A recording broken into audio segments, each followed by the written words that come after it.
ದಲಿತ ಸಾಹಿತ್ಯ ಸಂಘಟನೆ ಆಯೋಜನೆ ಮಾಡಿರ್ತಕ್ಕಂತಹ ಈ ಒಂದು ದಿನದ ಸಂವಾದ ಕಾರ್ಯಕ್ರಮದ ಎರಡನೇ ಗೋಷ್ಠಿಯಲ್ಲಿ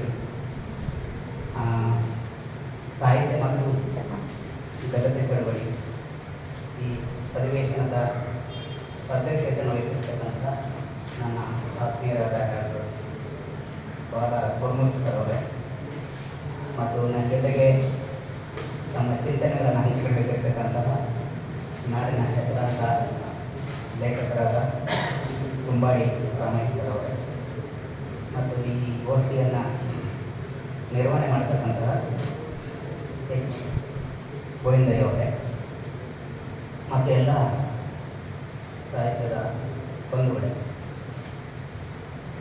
ಈ ಒಂದು ದಿನದ ಈ ಕಾರ್ಯಕ್ರಮ ಬಹಳ ಮಹತ್ವದ್ದು ಅಂತ ನಾನು ನನಗಂತೂ ಒಂದು ಸಮಸ್ಯೆ ಕಾಣಿಸ್ತದೆ.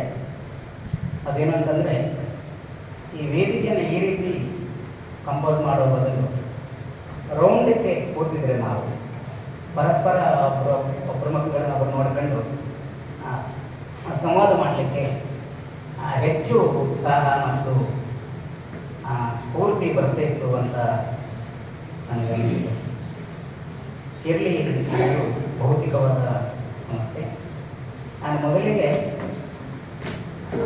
ಹೋರಾಟದ ಹಾಡಿನ ಒಂದು ಪಲ್ಲವಿಯನ್ನು ಹಾಡ್ತೀನಿ. ಇದು ಹೆಸರಾಂತ ಗೀತೆ.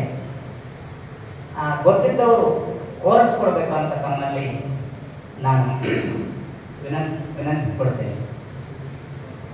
ಬರುತ್ತೇವು ನಾವು ಬರುತ್ತೇವು, ಬರುತ್ತೇವು ನಾವು ಬರುತ್ತೇವು, ಬರುತ್ತೇವು ನಾವು ಬರುತ್ತೇವು, ಬರುತ್ತೇವು ನಾವು ಬರುತ್ತೇವು.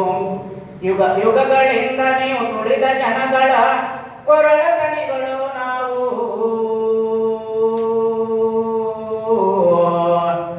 ಅಸಮಾನತೆಯನ್ನು ಸುಟ್ಟು ಬಿಡಲು ಭುಗಿಲೆತ್ತ ಬೆಂಕಿಯ ಜ್ವಾಲೆಗಳು, ಭುಗಿಲೆತ್ತ ಬೆಂಕಿಯ ಜ್ವಾಲೆಗಳು. ಬರುತ್ತೇವು ನಾವು ಬರುತ್ತೇವು, ಬರುತ್ತೇವು ನಾವು ಬರುತ್ತೇವು. ಬೆಂಕಿ ಗ್ರಾಮದಲ್ಲಿ ನೀವು ಸುಟ್ಟ ಬಡ ಜನರ ಬೂದಿಯಿಂದೆದ್ದವರು, ಬಡ ಜನರ ಬೂದಿಯಿಂದೆದ್ದವರು. ಪಂತನಗರದಲ್ಲಿ ಕೂಲಿ ಜನಗಳ ಬಸಿದ ನೆತ್ತರು ಬಾಂಬುಗಳಾಗಿ, ಬಸಿದ ನೆತ್ತರು ಬಾಂಬುಗಳಾಗಿ ಸಿಡಿದು ಬಂದ್ಯಾದೀರರು, ಸಿಡಿದು ಬಂದ್ಯಾದೀರರು. ಬರುತ್ತೇವು ನಾವು ಬರುತ್ತೇವು, ಬರುತ್ತೇವು ನಾವು ಬರುತ್ತೇವು. ನಾನು ಒಂದು 15-20 ನಿಮಿಷ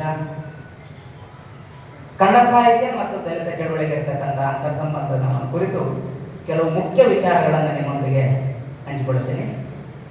ನಾನು ಮೊದಲಿಗೆ ಒಂದು ಕೋರಿಕೆಯನ್ನು ನಿಮ್ಮೊಂದಿಗೆ ಹಂಚಿಕೊಳ್ತೀನಿ. ಅದೇನು ಅಂತಂದರೆ, ನನ್ನ ಒಟ್ಟು ಮಾತುಗಳಲ್ಲಿ ವಿವರಗಳು, ಅಂಕಿಅಂಶಗಳು ಸ್ವಲ್ಪ ಕಡಿಮೆ ಇರ್ತವೆ.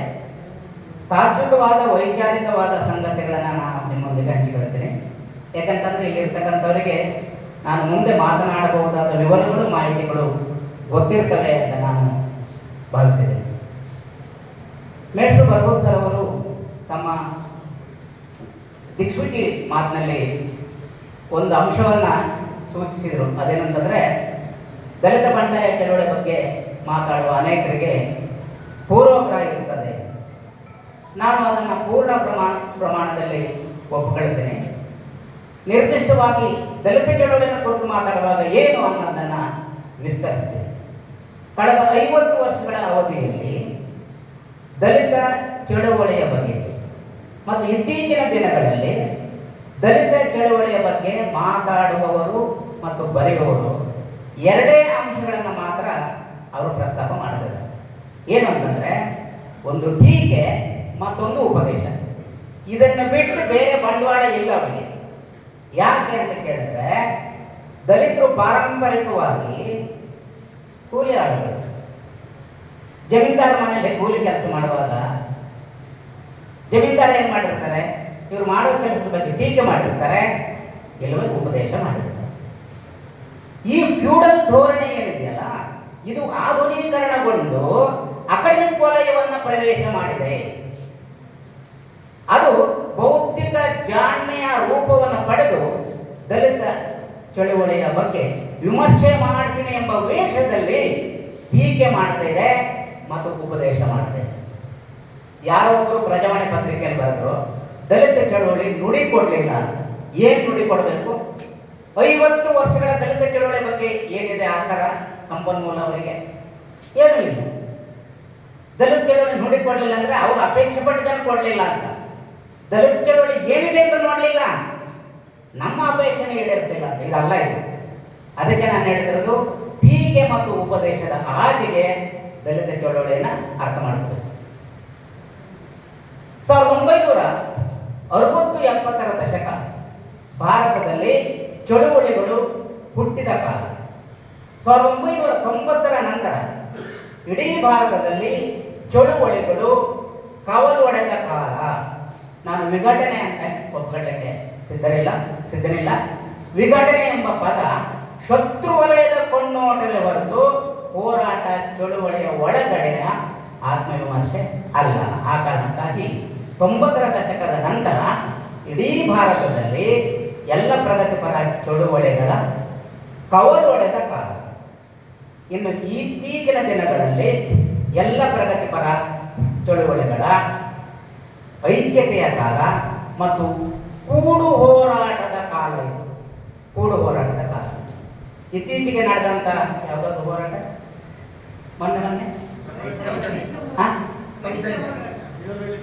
ದೇವನಹಳ್ಳಿ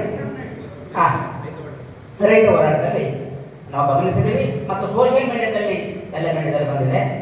ನೀಲಿ, ಕೆಂಪು ಮತ್ತು ಹಸಿರು ಒಟ್ಟಾದ್ರೆ ಏನಾಗುತ್ತೆ?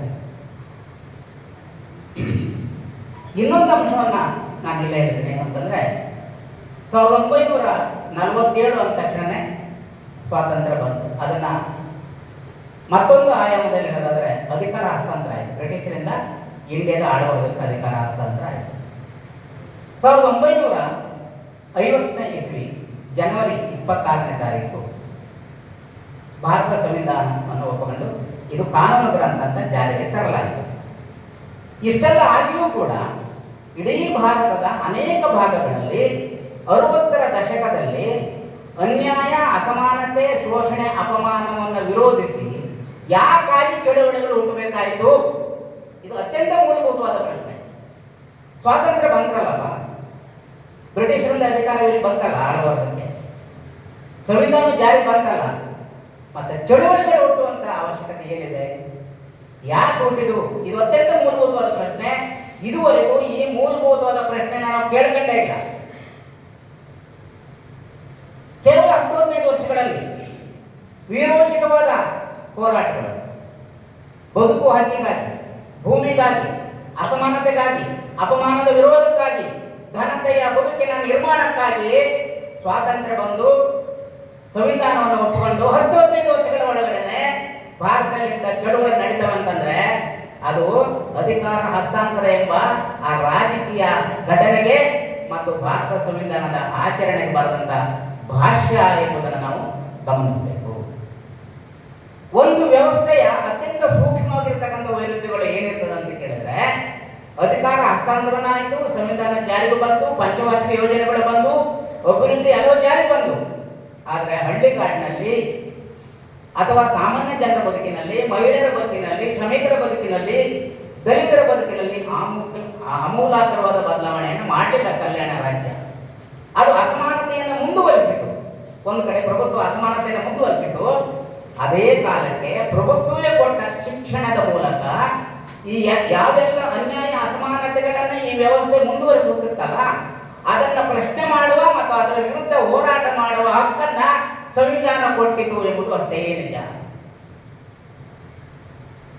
ಒಂದು ಕಡೆ ಸಂವಿಧಾನ ತನ್ನ ರಾಜ್ಯ ನೀತಿಯ ನಿರ್ದೇಶಕ ತತ್ವಗಳಾಗಿರ್ತಕ್ಕಂತಹ ಕಲ್ಯಾಣ ರಾಜ್ಯವನ್ನು ನಿರ್ಮಾಣ ಮಾಡುವುದು ಹೇಗೆ, ಆರ್ಥಿಕ ಸಾಮಾಜಿಕ ಅಸಮಾನತೆಯನ್ನು ಕಡಿಮೆ ಮಾಡುವುದು ಹೇಗೆ, ಮತ್ತು ಅಧಿಕಾರ, ಸಂಪತ್ತು, ಆಸ್ತಿ ಒಬ್ಬರ ಕೈಯಲ್ಲಿ ಇಲ್ಲದ ಹಾಗೆ ಮಾಡುವುದು ಹೇಗೆ, ಇವೆಲ್ಲವೂ ರಾಜ್ಯ ನೀತಿಯ ನಿರ್ದೇಶಕ ತತ್ವಗಳಲ್ಲಿ ಸಂವಿಧಾನ ಒಳಗೊಂಡಿದೆ. 36ರಿಂದ 51 ಯಾರ ಬೇಕಾದ್ರೆ ತೆಗೆದು ನೋಡ್ಬೋದು. ಆರ್ಟಿಕಲ್ 14 ಅಸ್ಪೃಶ್ಯತೆಯ ನಿರ್ಮೂಲನೆ ಯಾರ ಬೇಕಾದ್ರೆ ತೆಗೆದು ನೋಡ್ಬೋದು. ಇಷ್ಟಾಗಿಯೂ ಕೂಡ ಸಂವಿಧಾನ ಒಪ್ಕೊಂಡಂತ ಆಳುವ ವರ್ಗ ಅದರ ಮೌಲ್ಯಗಳನ್ನು ಜಾರಿ ಮಾಡಲಿಲ್ಲ. ಆದರೆ ಬಹಳ ದೊಡ್ಡ ಅಡ್ವಾಂಟೇಜ್ ಏನು ಅಂತಂದ್ರೆ, ಪ್ರಭುತ್ವ ತಾನು ಕೊಟ್ಟ ಶಿಕ್ಷಣದ ಮೂಲಕ ತನ್ನನ್ನೇ ವಿಮರ್ಶೆಗೆ ಒಳಪಡಿಸಿಕೊಳ್ಳುವಂತಹ, ತನ್ನನ್ನೇ ಟೀಕೆಗೆ ಒಳಪಡಿಸಿಕೊಳ್ಳುವಂತಹ, ತನ್ನ ವಿರುದ್ಧವೇ ಹೋರಾಟ ಮಾಡಬಹುದಾದ ಬಹಳ ದೊಡ್ಡ ಜನತೆಯ ಪ್ರಜ್ಞೆಯನ್ನು ಬೆಳವಣಿಗೆಗೆ ಅವಕಾಶ ಮಾಡಿಕೊಡ್ತಲ್ಲ, ಅದು ಕೂಡ ಈ ವ್ಯವಸ್ಥೆಯ ಬಹಳ ದೊಡ್ಡ ವೈರುಧ್ಯ ಅಂತ ನಾನು ಭಾವಿಸ್ತೇನೆ. ದಲಿತ ಚಳವಳಿ ಬಗ್ಗೆ ಮಾತಾಡುವಾಗ ನಮಗಿರ್ತಕ್ಕಂಥ ಆಕರಗಳು, ಸಂಪನ್ಮೂಲಗಳು ಅತ್ಯಂತ ಕಡಿಮೆ ಪ್ರಮಾಣ. ಅದು ಕೆಲವೇ ವಿವರಗಳನ್ನು ಇಟ್ಕೊಂಡು ಮಾತ್ರ ಮಾತಾಡ್ತಕ್ಕಂಥ ವಸ್ತುಸ್ಥಿತಿ ಇದೆ. 1974ನೇ ಇಸ್ವಿಯಲ್ಲಿ ಶಿವಮೊಗ್ಗ ಜಿಲ್ಲೆ ಭದ್ರಾವತಿಯಲ್ಲಿ ಒಂದು ಸಾಮಾನ್ಯ ಘಟನೆ ಮೂಲಕ ಪ್ರೊಫೆಸರ್ ಬಿ ಕೃಷ್ಣಪ್ಪ ಅವರ ನಾಯಕತ್ವದಲ್ಲಿ ಹುಟ್ಟಿದಂಥ ಚಳುವಳಿ ಅನಂತರದಲ್ಲಿ ಎಲ್ಲ ಜಿಲ್ಲೆಗಳಿಗೆ ವಿಸ್ತಾರ ಆಗ್ತಾ ಬಂತು. 1983-84ರ ಹೊತ್ತಿಗೆ ದಲಿತ ಚಳುವಳಿ ಮೊಟ್ಟ ಮೊದಲ ಬಾರಿಗೆ ಚಾರಿತ್ರಿಕವಾಗಿ 2 ಭಾಗ ಆಯಿತು. ಒಂದು ಬಣವನ್ನ ಸಂಚಾಲಕ ಸಮಿತಿ ಅಂತಲೂ, ಮತ್ತೊಂದು ಬಣವನ್ನ ಸಂಯೋಜಕ ಸಮಿತಿ ಅಂತಲೂ ಕರೆಯಲಾಯಿತು. ರಾಜ್ಯದ ಬೇರೆ ಬೇರೆ ಜಿಲ್ಲೆಗಳಲ್ಲೂ ಸಂಚಾಲಕ ಸಮಿತಿ, ಸಂಯೋಜಕ ಸಮಿತಿ. ಈ ಸಂಯೋಜಕ ಸಮಿತಿ ಒಳಗಡೆ 92ನೇ ಇಸ್ವಿಯಲ್ಲಿ PVC ಅಂದರೆ ಪ್ರಜಾ ವಿಮೋಚನಾ ಚಳವಳಿ, ಕೊಡಗಿನ KC ಗುರಪ್ಪ, ಭದ್ರಾವತಿಯ ಪೇಪರ್ ಟೌನ್ ಕಾಮರ್ಸ್ ಕಾಲೇಜಲ್ಲಿದ್ದರು, ಅವರು ಒಬ್ಬರೇನೆ PVC ಪ್ರಜಾ ವಿಮೋಚನಾ ಚಳವಳಿ ಅಂತ ಕಟ್ಟಿದ್ರು. ಮುಂದೆ ಜಿಗಣೇಶಂಕರ್ ಅದನ್ನ ಬೆಂಗಳೂರಲ್ಲಿ ಮುಂದುವರಿಸಿದರು. ಅದಕ್ಕಿಂತ ಮೊದಲು ಸಂಯೋಜಕ ಸಮಿತಿಯಲ್ಲಿದ್ದಂತಹ ವೆಂಕಟಸ್ವಾಮಿಯವರು SSD ಸಮತಾ ಸೈನಿಕ ದಳವನ್ನು ಅವರು ಕಟ್ಟಿದರು. ಈ ಸಂಯೋಜಕ ಸಮಿತಿಯಲ್ಲಿ ಒಂದು ಕಡೆ ಪ್ರಜಾ ವಿಮೋಚನಾ ಚಳವಳಿ ಆಯಿತು, ಮತ್ತೊಂದು ಕಡೆ ಸಮತಾ ಸೈನಿಕ ದಳ ಆಯಿತು. ಮುಂದೆ ಇದೇ ಸಂಯೋಜಕ ಸಮಿತಿ ಭೂ ಹೋರಾಟಗಳನ್ನು ಕೈಗೆತ್ತಿಕೊಂಡಿತು. 1991-93-94ರವರೆಗೆ ರಾಯಚೂರು ಜಿಲ್ಲೆಯ ಲಿಂಗಸೂರು ತಾಲೂಕಿನ ಗೆಜ್ಜಲಘಟ್ಟದಲ್ಲಿ 10,000 ಎಕರೆಯ ಬೇನಾಮಿ ಆಸ್ತಿಯ ವಿರುದ್ಧ ಮೊಟ್ಟ ಮೊದಲ ಬಾರಿಗೆ ಬಹಳ ದೊಡ್ಡ ಭೂ ಹೋರಾಟವನ್ನು ಸಂಯೋಜಕ ಸಮಿತಿ ಕೈಗೊಳ್ಳಿತು. ಅದು ಆ ಹೊತ್ತಿನಲ್ಲಿ ಕೇಂದ್ರದಲ್ಲಿ ಮಹಿಳಾ ಸಚಿವೆಯಾಗಿದ್ದಂಥ ಬಸವರಾಜೇಶ್ವರಿ ಅವರ ಬೇನಾಮಿ ಆಸ್ತಿಯ ವಿರುದ್ಧ 100 ಜನ ಹೋರಾಟಗಾರ ಕಾರ್ಯಕರ್ತರನ್ನ ಪೊಲೀಸ್ ಲಾಕಪ್ಪಲ್ಲಿ ಹಾಕಿ ಹೊಡೆದ್ರು, ಪೊಲೀಸ್ ಕೇಸ್ ಹಾಕಿದ್ರು. ಆಗ ಸಂಯೋಜಕ ಸಮಿತಿಯ ಆ ಬಣ ML ಮೂವ್ಮೆಂಟ್ಗೆ ಕನ್ವರ್ಟ್ ಆಯಿತು. ಅದು ರೆಡ್ ಫ್ಲಾಗ್ ಆಗಿ ಕನ್ವರ್ಟ್ ಆಯಿತು. ಆ ರೆಡ್ ಫ್ಲಾಗ್ 1997ರ ಹೊತ್ತಿಗೆ ಮತ್ತೆ ಸ್ಪ್ಲಿಟ್ ಆಗಿ ರೆಡ್ ಫ್ಲಾಗ್ ಮತ್ತು ರೆಡ್ ಸ್ಟಾರ್, ಅದು ಮತ್ತೆ 2 ಭಾಗ ಆಗಿ ಜನಶಕ್ತಿ ಆಯಿತು. ಅದು ಮತ್ತೆ 2 ಭಾಗ ಆಗಿ ಒಂದು ಬಣ CPI-ML ಲಿಬರೇಷನ್ ಅಲ್ಲಿದೆ. ಅಂದರೆ ನಮಗೆ ಕಾಣ್ತಕ್ಕಂಥ ದಲಿತ ಚಳವಳಿ ಇಷ್ಟೇ, ಅದನ್ನ ಇಟ್ಕೊಂಡು ಬಡ್ತಾ ಬಡಿದ್ವಿ ಅಂತಂದ್ರೆ ಅಲ್ಲ. ಅದು ಬನ್ನಿ, ದಲಿತ ಚಳವಳಿಯ ಇಡೀ 50 ವರ್ಷಗಳ ದೀರ್ಘ ಚರಿತ್ರೆ ಎಲ್ಲೆಲ್ಲ ನಡೆದಿದೆ ನೋಡೋದು. ML ಮೂವ್ಮೆಂಟ್ ಅಲ್ಲಿ ಕೂಡ ಹೋಗಿದೆ. ಸೊ ಇದಿಷ್ಟು ವಿವರಗಳು ಸಾಕು ಅಂತ ಕಾಣಿಸುತ್ತೆ. ಸೊ ದಲಿತ ಚಳವಳಿಯ ಒಳಗಡೆನೆ ಆಂತರಿಕ ಸಂಘರ್ಷಗಳು, ಆಂತರಿಕ ಭಿನ್ನಾಭಿಪ್ರಾಯಗಳು ಸಾಕಷ್ಟು ಡಿಬೇಟ್ ನಡೆದಿದೆ. 1983-84ರಲ್ಲಿ ಚಾರಿತ್ರಿಕವಾಗಿ 2 ಬಣ ಆದಾಗ ಸಂಚಾಲಕ ಸಮಿತಿ ಮತ್ತು ಸಂಯೋಜಕ ಸಮಿತಿ ಒಳಗಡೆ ದೀರ್ಘವಾಗಿರ್ತಕ್ಕಂಥ ಚರ್ಚೆ ಸಂವಾದಗಳು ನಡೆದಿವೆ. ಅದು ದಸ್ತಾವೇಜುಗಳಲ್ಲಿ ಸಿಗ್ತದೆ, ಮೀಟಿಂಗಿನ ನಡವಳಿಗಳಲ್ಲಿ ಈ ಆಕಾರಗಳು ಸಿಗ್ತವೆ. ಇದನ್ನು ನೋಡಿದಲ್ಲೇ ಕಲ್ಲು ಹೊಡೆಯುವಂಥ ವಿದ್ವತ್ತಿನ ಜಾಣ್ಮೆಯ ಪಂಡಿತರು ಬಹಳ ಜನ ಇದ್ದಾರೆ. ಅದನ್ನು ನೋಡಿದರೆ ಅವರ ಆ ಥರ ಮಾತಾಡಲಿಕ್ಕೆ ಇಲ್ಲ. ಮುಂದುವರೆದು ಈ ಸಂಯೋಜಕ ಸಮಿತಿ ಒಳಗಡೆ ML ಮೂವ್ಮೆಂಟ್ ಅವ್ರಿಗೆ ಏನು ಹೋಯ್ತಲ್ಲ, ಆಗ ಈ ಸಂಚಾಲಕ ಸಮಿತಿಯವರು ಪಾರ್ಲಿಮೆಂಟರಿ ಡೆಮೋಕ್ರಸಿಯನ್ನು ಒಪ್ಪಿಕೊಂಡು ಚುನಾವಣಾ ರಾಜಕೀಯಕ್ಕೆ ಹೋದರು. ಆದರೆ ಸಂಯೋಜಕ ಸಮಿತಿಯವರು ನಾವು ಚುನಾವಣೆಯಲ್ಲಿ ಪಾಲ್ಗೊಳ್ಳೋದಿಲ್ಲ, ಪಾರ್ಲಿಮೆಂಟರಿ ಸಿಸ್ಟಮ್ನಿಂದ ಸಮಗ್ರ ಬದಲಾವಣೆ ಸಾಧ್ಯ ಇಲ್ಲ, ಹಾಗಾಗಿ ನಮಗೆ ಬ್ಯಾಲೆಟ್ ಮುಖ್ಯ ಅಲ್ಲ, ನಮಗೆ ಬುಲೆಟ್ ಕೂಡ ಬೇಕು ಅಂತ ಆ ಕಡೆಗೆ ಹೋದರು. ಈ 2 ಬಣಗಳ ನಡುವೆ ದೀರ್ಘವಾಗಿರ್ತಕ್ಕಂಥ ಸಂಘರ್ಷಗಳು ನಡೆದವು. ಅದಕ್ಕೆ ಸಂಬಂಧಪಟ್ಟಂತೆ ಹೋರಾಟದ ಹಾಡುಗಳು ಬಂದವು. ಓಟು ಕೇಳು ಕಾರು ಬಂತಣ್ಣ, ಹೋರ ಮಣ್ಣ ಮೆಟ್ಟು ತೆಗೆದು ಮೂತಿ ಗೊಡೆಯಣ್ಣ, ಮತ್ತೆ ಬಂದು ನೋಡಿರೋ ಮಾಯದಂತ ಎಲೆಕ್ಷನ್, ಮರಳಿ ಬಂದು ನೋಡಿರೋ ಮಾಯದಂತ ಎಲೆಕ್ಷನ್ ಅಂತ ನೂರಾರು ಹಾಡುಗಳು ದಲಿತ ಚಳುವಳಿಯ 2-3 ಬಣಗಳ ನಡುವೆ ನಡೆದಿರ್ತಕ್ಕಂಥ ಸೈದ್ಧಾಂತಿಕ ಸಂಘರ್ಷಕ್ಕೆ ಶಕ್ತಿಶಾಲಿಯಾದ ಕನ್ನಡಿಯನ್ನ ಇಡ್ತವೆ. ನನಗೆ ಟೈಮಿನ ಪರಿಮಿತಿಯನ್ನು ಕೂಡ ಗಮನದಲ್ಲಿ ಇಟ್ಕೊಳ್ಳಿಲ್ಲ, ಹಂಗ ಒತ್ತುವರಿ ಮಾಡ್ಬೋದಾದ್ರೆ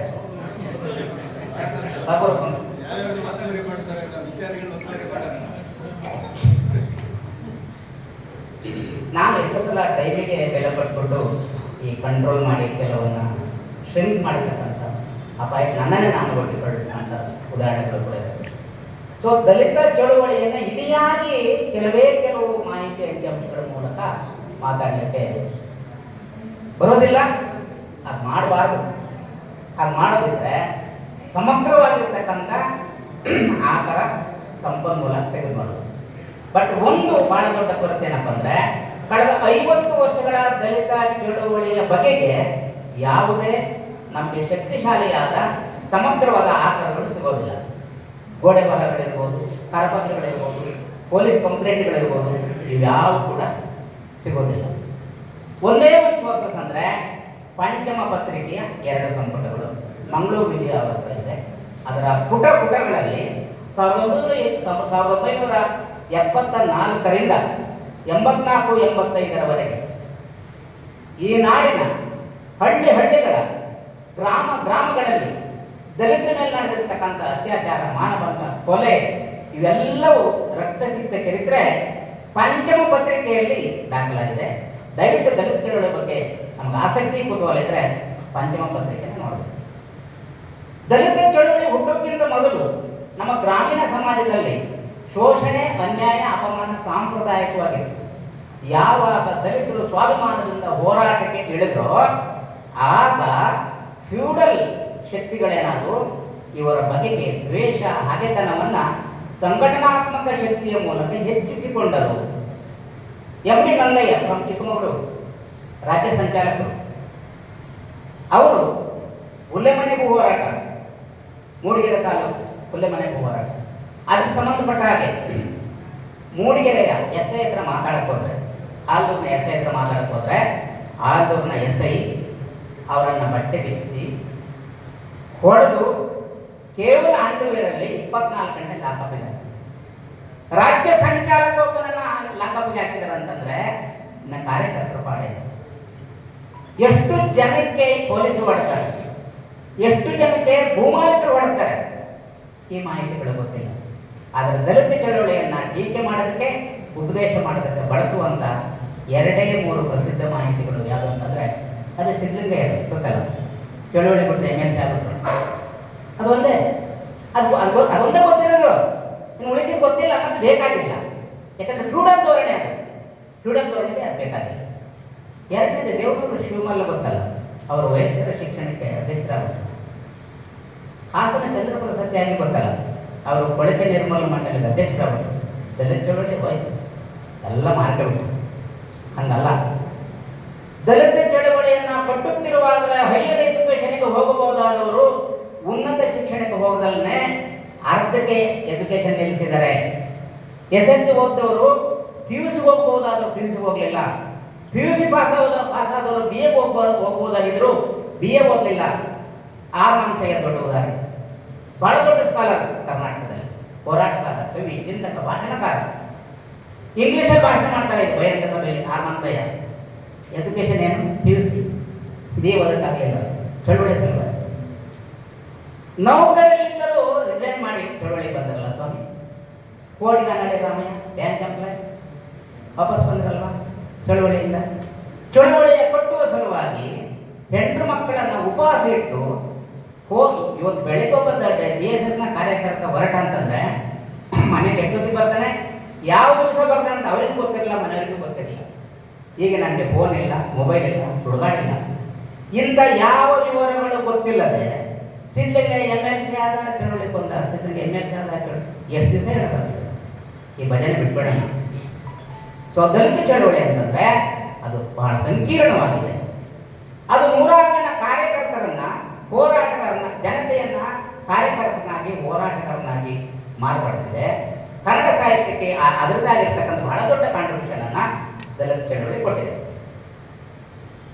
ನಾನು ಇದ್ರ ಮೂಲಕ ದಲಿತ ಚಳವಳಿಯನ್ನ ಏಕಮುಖವಾಗಿ ಸಮರ್ಥನೆ ಮಾಡ್ತೀನಿ ಅನ್ನೋದಾಗಲಿ, ಗ್ಲೋರಿಫೈ ಮಾಡ್ತೀನಿ ಅನ್ನೋದಾಗಲಿ ನನ್ನ ಧೋರಣೆ, ನನ್ನ ಶೈಲಿಯ ವಿಧಾನ ಅಲ್ವೇ ಅಲ್ಲ, ಖಂಡಿತ ಆಗಲ್ಲ. ಈಗ ನನ್ನ ಎರಡನೇ ಭಾಗದ ಮಾತುಗಳೇನಂತಂದ್ರೆ, ಕನ್ನಡ ಸಾಹಿತ್ಯಕ್ಕೂ ಮತ್ತು ದಲಿತ ಹೋರಾಟಕ್ಕೂ ಇರ್ತಕ್ಕಂಥ ಅಂತರ್ ಸಂಬಂಧ ಯಾವುದು, ಇದು ಬಹಳ ಮುಖ್ಯವಾಗಿರ್ತಕ್ಕಂಥ ಭಾಗ. ಮುಂದಿನ ಸೆಷನ್ಗಳಲ್ಲಿ ಕನ್ನಡ ಸಾಹಿತ್ಯಕ್ಕೂ ಮಹಿಳಾ ಚಳವಳಿಗೂ, ಕನ್ನಡ ಸಾಹಿತ್ಯಕ್ಕೂ ಕಾರ್ಮಿಕ ಚಳವಳಿಗೂ, ಕನ್ನಡ ಸಾಹಿತ್ಯಕ್ಕೂ ಮತ್ತು ಕನ್ನಡ ಪರ ಚಳವಳಿಗೆ ಇರ್ತಕ್ಕಂಥ ಅಂತರ್ ಸಂಬಂಧ ಏನು ಅನ್ನೋದನ್ನು ನಮ್ಮ ಸ್ನೇಹಿತರು ನಿಮ್ಮೊಂದಿಗೆ ಚರ್ಚೆ ಸಂವಾದ ನಡೆಸ್ತಾರೆ. ನಾನು ಮಾತಾಡಬೇಕಾಗಿದ್ದು ಕನ್ನಡ ಸಾಹಿತ್ಯಕ್ಕೂ ಮತ್ತು ದಲಿತ ಚಳವಳಿಗೆ ಇರ್ತಕ್ಕಂಥ ಅಂತರ್ ಸಂಬಂಧ ಯಾವುದು. ಇನ್ ಜನರಲ್ ಯಾವುದೇ ಚಳವಳಿಗಳು ಸಾಹಿತ್ಯದಿಂದ ಪ್ರಭಾವಗೊಂಡಿರ್ತವೆ ಮತ್ತು ಸಾಹಿತ್ಯದಿಂದ ಅವು ಕಲಿತುಕೊಂಡಿರ್ತವೆ, ತಮಗೆ ಬೇಕಾದಷ್ಟನ್ನು ಕಲಿತಿರ್ತವೆ ಚಳವಳಿಗಳು. ಅದೇ ರೀತಿಯಲ್ಲಿ ಸಾಹಿತ್ಯವು ಚಳುವಳಿಗಳಿಂದ ಪ್ರಭಾವಿತ ಆಗಿರ್ತವೆ ಮತ್ತು ತಮಗೆ ಬೇಕಾಗಿದ್ದನ್ನು ಚಳುವಳಿಯಿಂದ ಅವು ಪಡೆದಿರ್ತವೆ. ಆದರೆ ಚಳುವಳಿಯಿಂದ ಪಡೆಯುವಾಗ ನೇರವಾಗಿ ಪಡೆಯುವುದಿಲ್ಲ, ನೆನಪಿರಲಿ. ಒಂದು ವಿರೋಚಿತವಾಗಿರ್ತಕ್ಕಂಥ ಕ್ರಾಂತಿಕಾರಿ ಹೋರಾಟ ನಡೆಯುವಾಗ ಅದರ ಸಂಪೂರ್ಣ ನೆರಳು ಅಥವಾ ಅದರ ಸಂಪೂರ್ಣ ಪ್ರಭಾವ ಆ ಕಾಲದಲ್ಲಿ ರಚನೆ ಆಗ್ತಕ್ಕಂಥ ಎಲ್ಲ ಸಾಹಿತ್ಯ ಕೃತಿಗಳನ್ನು ಪ್ರಭಾವಿಸುತ್ತದೆ ಅಂತ ನಾವು ಅಂದುಕೊಂಡಿದ್ವಲ್ಲ, ಹಂಗಿರಲ್ಲ. ಎಷ್ಟೋ ಸಲ ಚಳುವಳಿಯ ಗುರಿ ಮತ್ತು ಚಳುವಳಿಯ ಆಶಯಕ್ಕೆ ವಿರುದ್ಧವಾಗಿರ್ತಕ್ಕಂಥ ಪಠ್ಯಗಳು ನಿರ್ಮಾಣ ಆಗ್ತವೆ. ಇದಕ್ಕೆ ನಾನು ಶಕ್ತಿಶಾಲಿಯಾದ ಬಹಳ ದೊಡ್ಡ ಉದಾಹರಣೆಯನ್ನು ಕೊಡ್ತೀನಿ. ಕನ್ನಡದಲ್ಲಿ ಪ್ರಸಿದ್ಧವಾದ ಒಂದು ಕಾದಂಬರಿ ಇದೆ, ರಾಮಾಯಣ ಕಾದಂಬರಿ. ಆ ಗ್ರಾಮಾಯಣ ಕಾದಂಬರಿ ರಚನೆಯಾಗಿದ್ದು 1952-53 ಆಸುಪಾಸಿನಲ್ಲಿ. ಯಾವ ನಾಡಿನ ಅಂದರೆ ಯಾವ ಪ್ರದೇಶದಲ್ಲಿ ಆ ರಾಮಾಯಣ ಕಾದಂಬರಿ ರಚನೆ ಆಯಿತೋ ಆ ರಚನೆಯಾಗುವ ಚಾರಿತ್ರಿಕ ಸಂದರ್ಭದಲ್ಲಿ ಅದೇ ಭಾಗದಲ್ಲಿ ಹೈದರಾಬಾದ್ ನಿಜಾಮನ ವಿರುದ್ಧ ರೈತಾಪಿಗಳು, ಭೂಹೀನರು ರಾಜನೈತಿಕವಾಗಿರ್ತಕ್ಕಂತಹ ವಿರೋಚಿತವಾಗಿರ್ತಕ್ಕಂತಹ ಸಶಸ್ತ್ರ ಬಂಡಾಯವನ್ನೇ ಅವರು ನಡೆಸಿದರು. ಅದರ ಘೋಷಣೆ ಏನಾಗಿತ್ತು? ಲ್ಯಾಂಡ್ ಟು ದ ಟಿಲ್ಲರ್, ಉಳುವವನಿಗೆ ಭೂಮಿ ಕೊಡ್ರಿ ಅಂತ. ಉಳುವನಿಗೆ ಭೂಮಿ ಕೊಡ್ರಿ ಅನ್ನೋದು 70ರ ದಶಕದ ಕಾಗೋಡು ಸತ್ಯಾಗ್ರಹದ ಘೋಷಣೆ ಅಲ್ಲ. ಹಾಗಂತ ನಮಗೆ ಮಾಹಿತಿ ಕೊಡಲಾಗಿದೆ ಅಲ್ಲ. ಇಡೀ ಇಂಡಿಯಾದಲ್ಲಿ ಲ್ಯಾಂಡ್ ಟು ದ ಟಿಲ್ಲರ್ ಎನ್ನುವಂಥ ಘೋಷಣೆಯನ್ನು ಕೊಟ್ಟದ್ದು ವೀರ ತೆಲಂಗಾಣ ಹೋರಾಟ 1946ರಿಂದ 52ರವರೆಗೆ ನಡೀತು. ಅದೇ ಸಂದರ್ಭದಲ್ಲಿ ಬಂದಂಥ ಗ್ರಾಮಾಯಣ ಕಾದಂಬರಿ ಲ್ಯಾಂಡ್ ಇಶ್ಯೂವನ್ನು ಅದು ಅಡ್ರೆಸ್ ಮಾಡುತ್ತೆ. ಆದರೆ ಭೂಮಿಯ ಪ್ರಶ್ನೆಯನ್ನು ಅದು ಹೋರಾಟದ ಸಂಕೇತವಾಗಿ ಇಂಟರ್ಪ್ರಿಟೇಷನ್ ಮಾಡುವ ಬದಲು ಅದು ದೈವೀಕರಿಸುತ್ತದೆ. ಅದಕ್ಕೆ ನಾನು ಹೇಳಿದ್ದು, ಒಂದು ಹೋರಾಟ ನಡೆಯುವಾಗ ಯಥಾವತ್ತಾಗಿ ಅದರ ಪ್ರಭಾವವನ್ನು ಅದು ಪಡೀಲಿಕ್ಕೆ ಇಲ್ಲ. ಆದರೆ ಚಳುವಳಿಗೂ ಮತ್ತು ಸಾಹಿತ್ಯಕ್ಕೂ ಅಂತರ್ ಸಂಬಂಧಗಳು ನಿರಂತರವಾಗಿ ಇರುತ್ತವೆ. ಈಗ ನಾನು ಕನ್ನಡ ಸಾಹಿತ್ಯಕ್ಕೂ ಮತ್ತು ದಲಿತ ಚಳುವಳಿಗೆ ಇರ್ತಕ್ಕಂಥ ಅಂತರ್ ಸಂಬಂಧವನ್ನು ಅರ್ಥ ಮಾಡ್ಕೊಳ್ಳಲಿಕ್ಕೆ 4 ಪರಿಕಲ್ಪನೆಗಳನ್ನು ನಿಮ್ಮೊಂದಿಗೆ ಹಂಚಿಕೊಳ್ತೀನಿ. ಈ 4 ಪರಿಕಲ್ಪನೆಗಳನ್ನು ನಾನು ದೀರ್ಘವಾಗಿ ವಿವರಿಸಲಿಕ್ಕೆ ಹೋಗೋದಿಲ್ಲ, ಅತ್ಯಂತ ಸಂಕ್ಷಿಪ್ತವಾಗಿ ಟಿಪ್ಪಣಿ ರೂಪದ ಮಾತುಗಳನ್ನು ನಿಮ್ಮೊಂದಿಗೆ ಹೇಳ್ತೀನಿ. ಮೊದಲನೇದು ಬುದ್ಧ ತತ್ವ, ಎರಡನೇದು ಕಾರ್ಲ್ ಮಾರ್ಕ್ಸನ ಲೋಕದೃಷ್ಟಿ, ಮೂರನೇದು ಬಾಬಾ ಸಾಹೇಬರ ಆಶಯಗಳು, ನಾಲ್ಕನೇದು ಭಾರತ ಸಂವಿಧಾನದ ಮೌಲ್ಯಗಳು. ಈ 4 ಅಂಶಗಳ ಆಧಾರದ ಮೇಲೆ ಅಥವಾ 4 ಪರಿಕಲ್ಪನೆಗಳ ಮೇಲೆ ಇಡೀ ಕನ್ನಡ ಸಾಹಿತ್ಯಕ್ಕೂ ಮತ್ತು ದಲಿತ ಚಳವಳಿಗೆ ಇರ್ತಕ್ಕಂಥ ಅಂತರ್ ಸಂಬಂಧನ ನಾವು ಅರ್ಥ ಮಾಡ್ಕೋಬಹುದು. ಬುದ್ಧನ ತತ್ವ ಏನಿದೆಯಲ್ಲ, ಅದಕ್ಕೂ ದಲಿತ ಚಳವಳಿ ಮತ್ತು ಕನ್ನಡ ಸಾಹಿತ್ಯಕ್ಕೂ ಏನು ಸಂಬಂಧ ಇದೆ,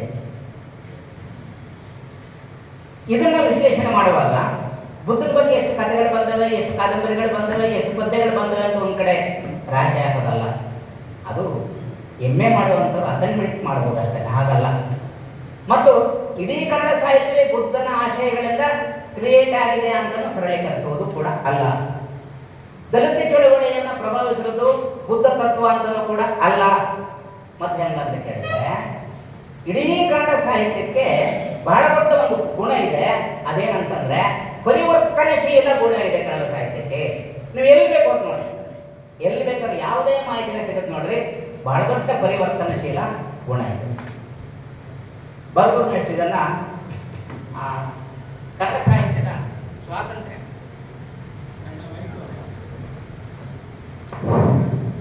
ಬರ್ಗೂರು ನೆಕ್ಸ್ಟ್ ಇದನ್ನ ಕನ್ನಡ ಸಾಹಿತ್ಯದ ಸ್ವಾತಂತ್ರ್ಯ ಹೋರಾಟ ಅಂತ ಕರೀತಾರೆ. ಏನು ಪರಿವರ್ತನಶೀಲತೆ ಇದೆ? ಪಂಪ ತಾನು ಹುಟ್ಟಿದ ಒಂದು ಸಾಮಾಜಿಕ ಸ್ತರದ ನಿರ್ಬಂಧನೆಗಳಲ್ಲಿ ಕಿತ್ತೊಗೆದು ಮತ್ತೊಂದು ಧರ್ಮಕ್ಕೆ ಬಂದವನು, ಅಲ್ಲಿ ಅಸಾಮಾನ್ಯವಾಗಿರ್ತಕ್ಕಂಥ ಸಾಹಿತ್ಯ ಕೃತಿಗಳನ್ನು ರಚನೆ ಮಾಡಿದವನು. ಅದ್ರ ಬಗ್ಗೆ ಬೀಚಿನಲ್ಲಿ ಸರ್ ಅವರು ಮತ್ತು ಬರ್ಗೂರು ಹೇಳಿದ್ರೆ ನಾನು ರಿಪೀಟ್ ಮಾಡಲ್ಲ. ಅದನ್ನು ಬಸವಣ್ಣನೂ ಕೂಡ ಅದೇನೆ, ನಮ್ಗೆ ಗೊತ್ತಿದೆ ಬಸವಣ್ಣ ಯಾವ ಧರ್ಮದಿಂದ ಯಾವ ಧರ್ಮಕ್ಕೆ ಬಂದ. ಇವು ಆಂಶಿಕವಾಗಿರ್ತಕ್ಕಂಥ ಉದಾಹರಣೆಗಳು, ನಿದರ್ಶನಗಳು. ನಾವು ಇಡೀ ಕನ್ನಡ ಸಾಹಿತ್ಯವನ್ನು ನೋಡಿದರೆ ಸಾಹಿತ್ಯದ ವಸ್ತುವಿನಲ್ಲಿ, ಸಾಹಿತ್ಯದ ಆಶಯದಲ್ಲಿ, ಸಾಹಿತ್ಯದ ಆಕೃತಿಯಲ್ಲಿ, ಅಭಿವ್ಯಕ್ತಿಯಲ್ಲಿ, ಪಾತ್ರ ನಿರ್ಮಾಣದಲ್ಲಿ, ಸಂಭಾಷಣೆಗಳಲ್ಲಿ ಅಸಾಮಾನ್ಯವಾಗಿರ್ತಕ್ಕಂಥ ಪರಿವರ್ತನೆಯನ್ನು ನಾವು ಪರಿವರ್ತನಶೀಲತೆಯನ್ನು ಕಾಣ್ತೀವಲ್ಲ. ಈ ಕಾರಣಕ್ಕಾಗಿ ಕನ್ನಡ ಸಾಹಿತ್ಯಕ್ಕೂ ಮತ್ತು ಬುದ್ಧನ ತತ್ವಕ್ಕೂ ಒಂದು ಅಂತರ್ ಸಂಬಂಧ ಇದೆ ಅಂತ ನಾವು ಭಾವಿಸ್ಬೋದು. ಇದೇ ಕಾಲಕ್ಕೆ ಬುದ್ಧನ ತತ್ವಕ್ಕೂ ಕನ್ನಡ ಸಾಹಿತ್ಯಕ್ಕೂ ಸಂಬಂಧ ಇಲ್ಲದೆ ಇರತಕ್ಕಂಥ ಒಂದು ಅಂಶ ಇದೆ.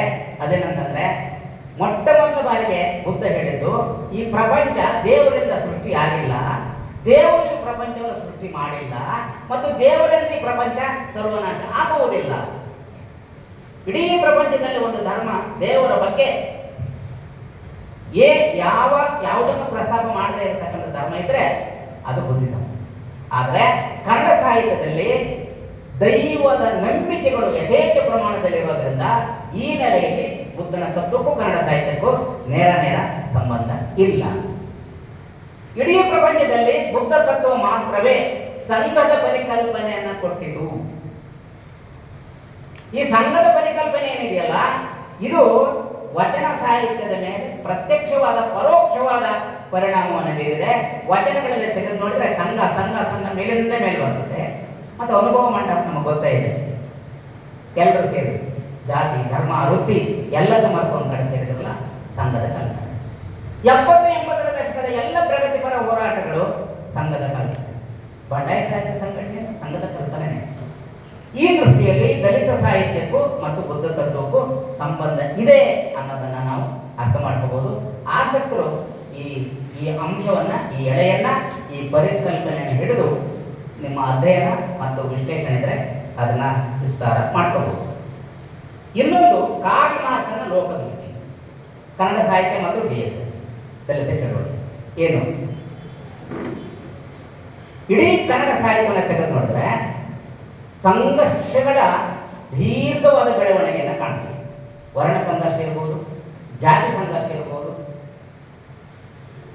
ವರ್ಗ ಸಂಘರ್ಷ ಇರ್ಬೋದು, ಮತ್ತು ಯಜಮಾನಿಕೆಯನ್ನು ವಿರೋಧಿಸಿರ್ತಕ್ಕಂತಹ ಜನತೆಯ ಪಾತ್ರಗಳ ನಿರ್ವಹಣೆ ಮತ್ತು ನಿರೂಪಣೆ, ಇವೆಲ್ಲವೂ ಇಡೀ ಕನ್ನಡ ಸಾಹಿತ್ಯದ ಬಹಳ ಮುಖ್ಯವಾಗಿರ್ತಕ್ಕಂಥ ಚಾಲಕ ಶಕ್ತಿ.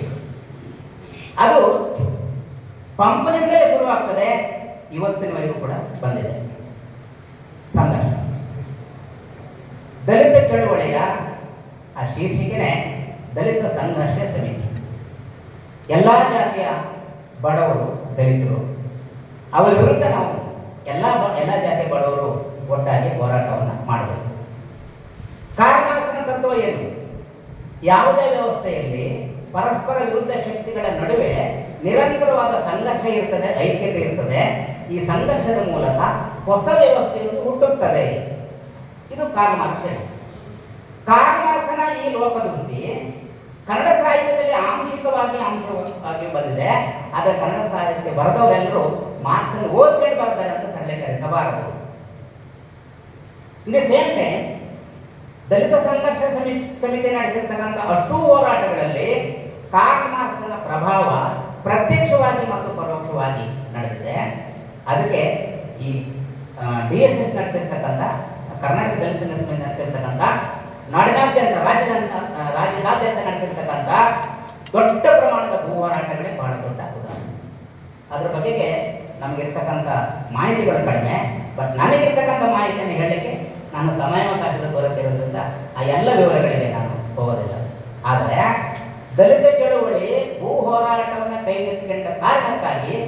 ಅದು ಡಿವಿಯೇಷನ್ ತಗೊಂಡು ಒಂದು ML ಮೂವ್ಮೆಂಟ್ ಆಯಿತು ಅನ್ನೋದು ದಲಿತ ಚಳವಳಿಯ ನಡಿಗೆಯಲ್ಲಿ ಅತ್ಯಂತ ಮಹತ್ವದ ಘಟ್ಟ ಅಂತ ನಾನು ಈ ಸಂದರ್ಭದಲ್ಲಿ ಹೇಳ್ತೇನೆ.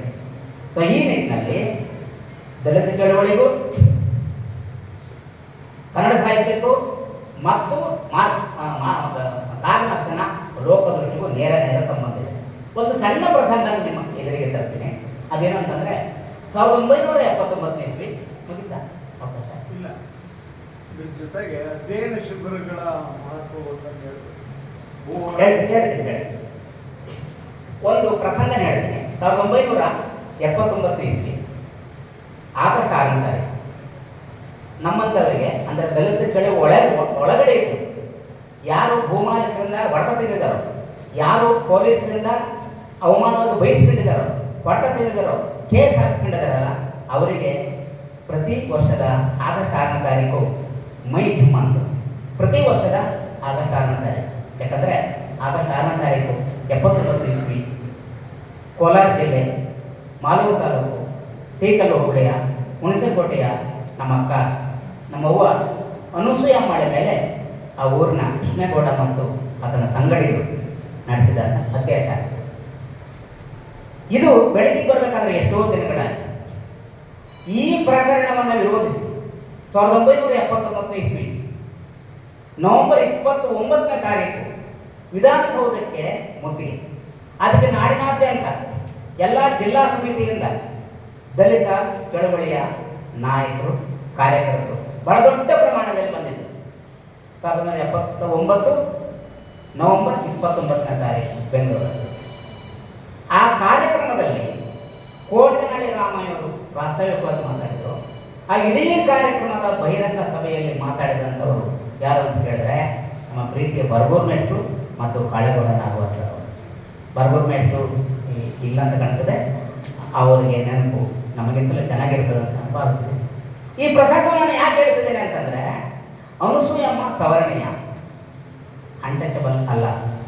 ಅನಸೂಯಮ್ಮಳ ಮೇಲೆ ನಡೆದಂಥ ಅತ್ಯಾಚಾರಕ್ಕೆ ನ್ಯಾಯ ಕೊಡಿಸ್ಬೇಕಂತ ಸಂಘಟನೆ ಮಾಡಿದ್ದು, ಹೋರಾಟ ಮಾಡಿದ್ದು ಟಚಬಲ್ಸ್ ಅಲ್ಲ, ಅನ್ಟಚಬಲ್ಸ್ ಆಗಿರ್ತಕ್ಕಂಥ ದಲಿತ ಸಂಘಟನೆ ನೆನಪಿಡಬೇಕು. ದಲಿತ ಸಂಘಟನೆ ಬಗ್ಗೆ ಟೀಕೆ ಮಾಡೋರು, ಉಪದೇಶ ಮಾಡೋರು ಇದನ್ನ ಗಮನಿಸ್ತಾ ಇದೆ. ಮತ್ತು ಅಲ್ಲಿ ಇಡೀ ಬಹಿರಂಗ ಸಭೆಯನ್ನು ನಿರ್ವಹಣೆ ಮಾಡಿದವರು ಕಾಳೇಗೌಡ ನಾಗವಾರ ಸರ್ ಅವರು ಮತ್ತು ಬರಗೂರು ಮೇಷ್ಟ್ರು, ಪ್ರಗತಿಪರ ಸಾಹಿತಿಗಳು ಮತ್ತು ಹೋರಾಟಗಾರರು ಕೂಡ. ಅಲ್ಲಿಂದ ಮೊದಲುಗೊಂಡು ಇಲ್ಲಿವರೆಗೆ ಕರ್ನಾಟಕ ದಲಿತ ಸಂಘರ್ಷ ಸಮಿತಿ ಮತ್ತು ಬಂಡಾಯ ಸಾಹಿತ್ಯ ಸಂಘಟನೆ ಅನೇಕ ಐಕ್ಯ ಹೋರಾಟಗಳನ್ನು ನಡೆಸಿದೆ. ಇದು ಕಾರ್ಲ್ ಮಾರ್ಕ್ಸನ ಲೋಕದೃಷ್ಟಿಗೆ ಸಮೀಪವಾದದ್ದು ಅನ್ನೋ ಕಾರಣಕ್ಕೆ ಹೇಳಕತ್ತೀನಿ. ಸವರ್ಣ ಹೆಣ್ಮಕ್ಳ ಮೇಲೆ ನಡೆದಂಥ ಅತ್ಯಾಚಾರ, ಅಸ್ಪೃಶ್ಯರ ಸಂಘಟನೆ, ಬರಗೂರು ಮೇಷ್ಟ್ರು ಅಂತವರು ಮತ್ತು ಕಾಳೇಗೌಡ, ಇದು ತುಂಬ ಜನ ಇದು ಎಲ್ಲ ಜಾತಿಯ ಬಡವರು ಮತ್ತು ಎಲ್ಲ ಜಾತಿಯ ಬಡವರು ಬದುಕು ಬದಲಾಗಬೇಕು ಎನ್ನುವಂಥ ದೃಷ್ಟಿಕೋನ ಇದೆಯಲ್ಲ, ಇದಕ್ಕೆ ನಾನು ದಲಿತ ಚಳವಳಿಯ ನೂರಾರು ಹೋರಾಟಗಳಿಂದ, ಸಾವಿರಾರು ಪಿಕೆಟ್ಗಳಿಂದ ನನ್ನ ಮೆಮೊರಿ, ನನಗಿರ್ತಕ್ಕಂಥ ನೆನಪಿನ ಶಕ್ತಿಯಲ್ಲೇ ನಿಮ್ಮ ಎದುರಿಗೆ ನಾನು ವಿವರಗಳನ್ನು ಕೊಡಬಲ್ಲೆ. ಇದರ ಸಮಯ ಅವಕಾಶ ಕಡಿಮೆ ಇದೆ. ಮಿತ್ರರಾಗಿರ್ತಕ್ಕಂಥ ರಾಜದೊಳೆಯವರು ಒಂದು ಸಲಹೆ ಕೊಟ್ಟರು ಅಂತಂದರೆ, ಕರ್ನಾಟಕ ದಲಿತ ಸಂಘ ಸಮಿತಿ ಹುಟ್ಟಿದ ಅಂದಿನಿಂದ ಮುಂದಿನ ಎಲ್ಲ ದಿನಗಳಲ್ಲಿ ಬಹಳ ದೊಡ್ಡ ಮಟ್ಟದ ಅಧ್ಯಯನ ಶಿಬಿರಗಳನ್ನು ನಡೆಸಿದೆ. ಆ ಅಧ್ಯಯನ ಶಿಬಿರಗಳು ಕೊಟ್ಟಿರ್ತಕ್ಕಂಥ ರಾಜಕೀಯ ತಿಳುವಳಿಕೆ ಇದೆಯಲ್ಲ, ಅದು ಬಹಳ ದೊಡ್ಡ.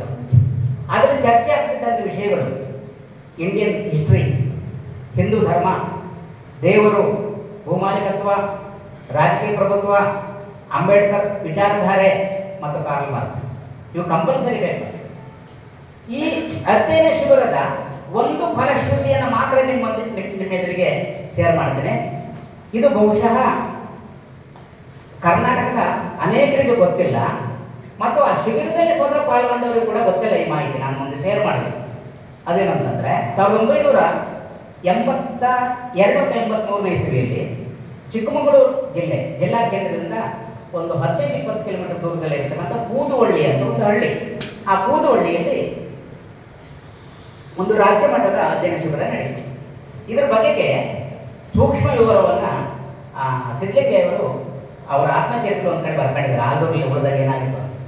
ಆ ಅಧ್ಯಯನ ಶಿಬಿರದಲ್ಲಿ ಸಿದ್ಲಿಂಗಯ್ಯವರು ಏನು ಮಾತಾಡಿದ್ರು ಅಂತಂದರೆ, ದೇವರು ಮತ್ತು ಧರ್ಮ ಅಂತ ಸಿದ್ಧಲಿಂಗಯ್ಯವರು ಅಲ್ಲಿ ಉಪನ್ಯಾಸವನ್ನು ಮಾಡಿದರು. ಕೂದಲು ನಡೆದಂಥ ರಾಜ್ಯ ಮಟ್ಟದ ಅಧ್ಯಯನ ಶಿಬಿರದಲ್ಲಿ ಸಿದ್ಧಲಿಂಗಯ್ಯವರು ಮಾತಾಡಿದರು. ರಾಜ್ಯದ ಎಲ್ಲ ನಾಯಕರು ಬಂದಿದ್ದರು ಮತ್ತು ಇಡೀ DSSನ ಪರಂಪರೆಯಲ್ಲಿ ಅತ್ಯಂತ ಮಹತ್ವದ ಮತ್ತು ಚಾರಿತ್ರಿಕ ಮಹತ್ವದ ಅಧ್ಯಯನ ಶಿಬಿರ ಕೂದಲಲ್ಲಿ ನಡೆದದ್ದು. ಅಲ್ಲಿಗೆ ಅದು ಮುಗೀತು. ಅನಂತರದಲ್ಲಿ ಒಂದು ಹಾಡು ಹುಟ್ಟಿತು. ಇದು ನನಗೆ ವಿಶೇಷವಾಗಿರ್ತಕ್ಕಂಥ ಆಸಕ್ತಿ ಇದ್ರ ಬಗ್ಗೆ. ಆ ಹಾಡು ನಾನು ಸಂಕಲನ ಮಾಡಿರ್ತಕ್ಕಂಥ ಬೆಂಕಿ ಮಳೆಯಲ್ಲಿ ಹಾಕಿದ್ದೇನೆ. ಅದು ಮೊಟ್ಟ ಮೊದಲ ಬಾರಿಗೆ ಲಿಖಿತ ರೂಪಕ್ಕೆ ಮುದ್ರಣ ರೂಪಕ್ಕೆ ಬಂದಿದೆ. ಆ ಹಾಡು ಹೆಂಗಿದೆ ಅಂತಂದ್ರೆ, ಬೆಳಕು ನಮ್ಮ ಪಾಲಿಗೆ ಕತ್ತಲು ಕಾಣಣ್ಣ, ಭೂಮಾಲಿಕ ನಮ್ಮ ಪಾಲಿಗೆ ಯಮದೂತನಣ್ಣ. ಬೆಳಕು ನಮ್ಮ ಪಾಲಿಗೆ ಕತ್ತಲು ಕಾಣಣ್ಣ, ಭೂಮಾಲಿಕ ನಮ್ಮ ಪಾಲಿಗೆ ಯಮದೂತನಣ್ಣ. ಅಯ್ಯೋ ಕೂಲಿ ಬಾಳು ತಪ್ಪಿತೆಂದು ಕಾಶಿಗೆ ನಾವು ಹೋದ್ರೆ, ಕೂಲಿ ಬಾಳು ತಪ್ಪಿತೆಂದು ಕಾಶಿಗೆ ನಾವು ಹೋದ್ರೆ, ಕಾಶಿಲಿ ಕೂಲಿಗಳು ಇರುವೂರಣ್ಣ, ಕಾಶಿಲಿ ಬಡವರು ಇರುವೂರಣ್ಣ. ಈ ಹಾಡನ್ನ ಬೇರೆ ಬೇರೆ ಸೆಮಿನಾರ್ಗಳಲ್ಲಿ ಉಲ್ಲೇಖ ಮಾಡಿದಾಗ ಯಾರು ಬರೆದಿರ್ಬೋದು ಅಂದ್ರೆ ಸಿದ್ಧಲಿಂಗಯ್ಯ ಅಂದ್ಬಿಟ್ರ ನೀವು. ಮಾಹಿತಿ ಗೊತ್ತಿಲ್ವಲ್ಲ, ತಿಳ್ಕೊಳ್ಳುವ ಆಸಕ್ತಿ ಕೂಡ ಇಲ್ವಲ್ಲ. ಮಾಡಿಕೆ ಮಾಡಿರ್ತಾರೆ 100 ವರ್ಷ, ಒಂದು ಕಡೆಯಲ್ಲಿ ಹೊಡೆಯೋದು 3 ನಿಮಿಷ. ಸೊ ಈ ಹಾಡು ಹೇಗೆ ಹುಡುಕಂದ್ರೆ, ಕೂದೊಳ್ಳಿಯಲ್ಲಿ ನಡೆದಂಥ ರಾಜ್ಯ ಮಟ್ಟದ ದಲಿತ ಸಂಘರ್ಷ ಸಮಿತಿ ಅಧ್ಯಯನ ಶಿಬಿರದಲ್ಲಿ ಸಿದ್ಧಲಿಂಗಯ್ಯವರು ದೇವರು ಮತ್ತು ಧರ್ಮ ಕುರಿತು ಮಾತಾಡಿದ ಮೇಲೆ ಅದರಿಂದ ಇನ್ಸ್ಪೈರ್ ಆಗಿರ್ತಕ್ಕಂಥ ಒಬ್ಬ ಹಾಡುಗಾರ ಇದನ್ನು ಬರ್ತಾನೆ. ಅವ್ರ ಎಜುಕೇಶನ್ ಎಷ್ಟು? 7ನೇ ಕ್ಲಾಸ್. ಅವರ ಹೆಸರೇನು? ಮಂಜುನಾಥ, ತಿರುಪುರ.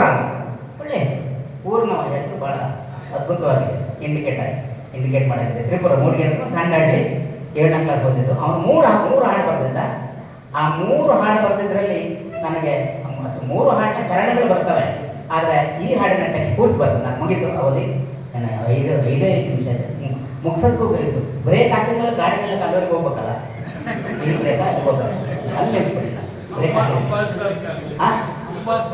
ಹೌದು, ಹಂಗಾಗಿ ಬ್ರೇಕ್ ಹಾಕ್ತೇನೆ. ನಾನು ಬರೆದಂಥ, ನಾನು ಸಂಕಲನ ಮಾಡಿರ್ತಕ್ಕಂಥ ಹಾಡಿನಲ್ಲಿದೆ. ಸೊ ನನ್ನ ಮುಂದಿನ 2 ಅಂಶಗಳು ಬಾಬಾ ಸಾಹೇಬರ ಆಶಯಗಳು ಮತ್ತು ಭಾರತ ಸಂವಿಧಾನದ ಮೌಲ್ಯಗಳು, ದಲಿತ ಸಂಘ ಸಮಿತಿಗೂ ಮತ್ತು ಕನ್ನಡ ಸಾಹಿತ್ಯಕ್ಕೂ ಏನಿದೆ ಅಂತಂದರೆ, ಬಾಬಾ ಸಾಹೇಬರ ಆಶಯಗಳು ಏನಿತ್ತು ನಮ್ಮೆಲ್ಲರಿಗೂ ಗೊತ್ತೇ ಇದೆ. ವರ್ಗ ಅಸಮಾನತೆ, ಜಾತಿ ಅಸಮಾನತೆ, ಜಾತಿ ಅಪಮಾನವನ್ನು ನಿರ್ಮೂಲನೆ ಮಾಡಬೇಕು, ಮಾನವೀಯ ಘನತೆಯ ಸಮಾಜವನ್ನು ನಿರ್ಮಾಣ ಮಾಡಬೇಕು ಮತ್ತು ಜಗತ್ತಿನಲ್ಲಿ ಅಸಮಾನತೆಯನ್ನು, ದೇವರನ್ನು ಇಂಡಿಕೇಟ್ ಮಾಡ್ತಾ ಸೂಚಿಸದ ಧರ್ಮ ಇದ್ದರೆ ಅದು ಬೌದ್ಧ ಧರ್ಮವನ್ನು ಧರ್ಮ ಅಂತ ಸ್ವೀಕರಿಸೋದಲ್ಲ, ನಾವು ಅದನ್ನು ಬದುಕನ್ನಾಗಿ ಮಾಡ್ಕೋಬೇಕು. ಇದು ಕನ್ನಡ ಸಾಹಿತ್ಯದ ಒಳಗಡೆ ಆಂಶಿಕವಾದ ಅಪೇಕ್ಷೆಯಾಗಿ ಬಂದಿದೆ. ನಾನು ಹೇಗೇನು ಹೇಳ್ತಿದ್ದೀನಿ, ಇದು ಆ ಬುದ್ಧನ ಬಗ್ಗೆ ಎಷ್ಟು ಕವಿತೆಗಳು ಬಂದು, ಎಷ್ಟು ಕಾದಂಬರಿಗಳು ಬಂದು ಹಂಗೆ ಅರ್ಥ ಮಾಡ್ಕೊಳ್ಳೋದಲ್ಲ. ಬುದ್ಧನ ಆಶಯಗಳು ಅಂತಂದರೆ ದೇವರ ನಿರಾಕರಣೆ, ಸೃಷ್ಟಿ ಸ್ಥಿತಿ ಲಯ ಮುಂತಾದವುಗಳಿಗೆ ಮನುಷ್ಯನೇ ಕಾರಣ ಆಗಿರ್ತಾನೆ ಮತ್ತು ಪ್ರತಿಯೊಬ್ಬರಿಗೂ ಮಾನವೀಯ ಘನತೆ ಬೇಕು. ಮತ್ತು ಬಾಬಾ ಸಾಹೇಬ್ ಹೇಳಿದ್ದು, ಆಸ್ತಿ ಸಂಪತ್ತು ಇವುಗಳನ್ನು ರಾಷ್ಟ್ರೀಕರಣ ಮಾಡಬೇಕು, ಸಾಮೂಹಿಕ ಬೇಸಾಯ ಪದ್ಧತಿಯನ್ನು ಜಾರಿಗೆ ತರಬೇಕು. ಇದಿಷ್ಟು ಕನ್ನಡ ಸಾಹಿತ್ಯದ ಒಳಗಡೆ ಅಂತರ್ವಾಹಿನಿಯಾಗಿರ್ತಕ್ಕಂಥ ಬಹಳ ದೊಡ್ಡ ಆಶಯ. ಈ ದೃಷ್ಟಿಯಲ್ಲಿ ಬಾಬಾ ಸಾಹೇಬರ ಆಶಯಗಳಿಗೂ ಕನ್ನಡ ಸಾಹಿತ್ಯಕ್ಕೂ ಮತ್ತು ದಲಿತ ಚಳವಳಿಗೂ ಒಂದು ಅಂತರ್ ಸಂಬಂಧ ಇದೆ ಅಂತ ನಾವು ಜೋಡಿಸ್ಬೋದು.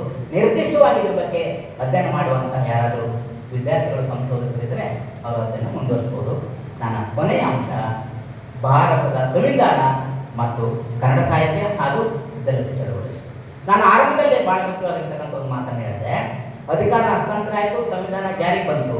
10 ವರ್ಷದ ನಂತರ ಹೋರಾಟಗಳು ಯಾಕೆ ಹುಟ್ಟಬೇಕು ಅಂತ ಕೇಳಿದರೆ, ಅಸಮಾನತೆ ಅಪಮಾನವನ್ನು ಮುಂದುವರಿಸುವಂಥ ಸಾಮಾಜಿಕ ವಸ್ತುಸ್ಥಿತಿ ಇತ್ತು ಮತ್ತು ಜಾರಿಗೆ ಬಂದಂಥ ಸಂವಿಧಾನ ಒಂದು ಶಿಕ್ಷಣ ಕೊಡೋದ್ರ ಮೂಲಕ ತನ್ನನ್ನೇ ವಿಮರ್ಶೆ ಮಾಡುವ ಒಂದು ಕಣ್ಣೋಟವನ್ನು ಕೊಡುತ್ತಲ್ಲ, ಆ ಕಾರಣಕ್ಕಾಗಿ ಹೋರಾಟಗಳು ಹುಟ್ಟಿದವು.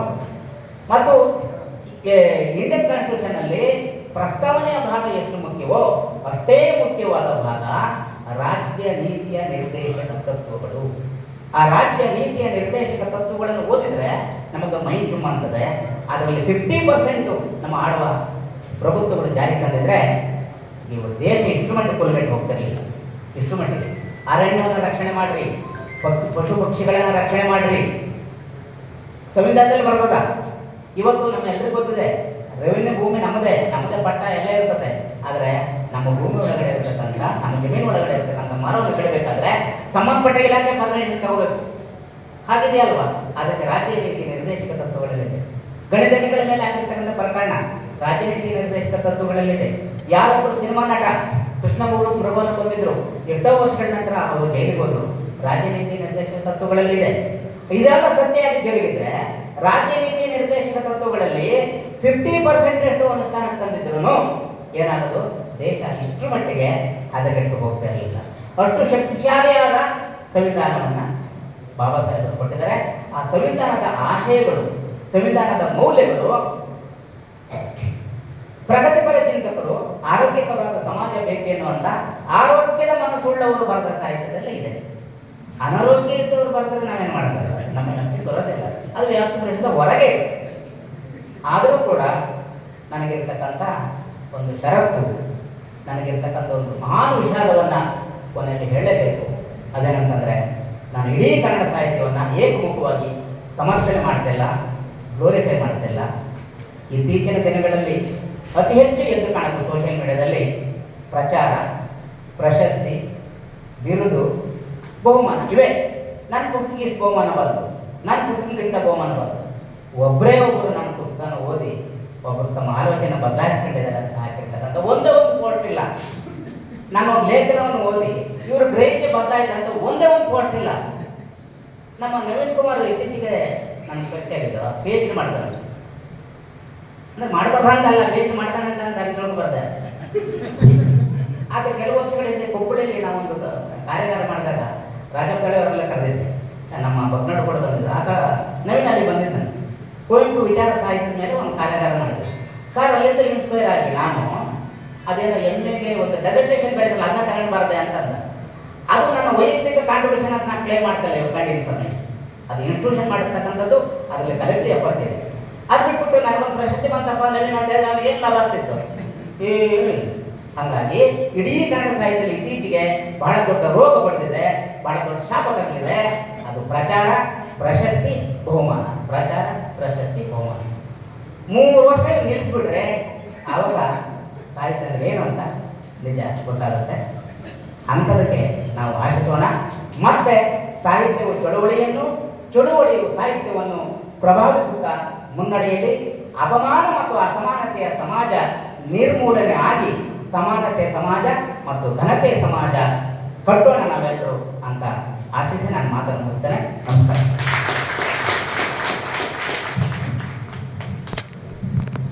ಸ್ನೇಹಿತರೆ, ಇದುವರೆಗೂ ಉಪನ್ಯಾಸವನ್ನು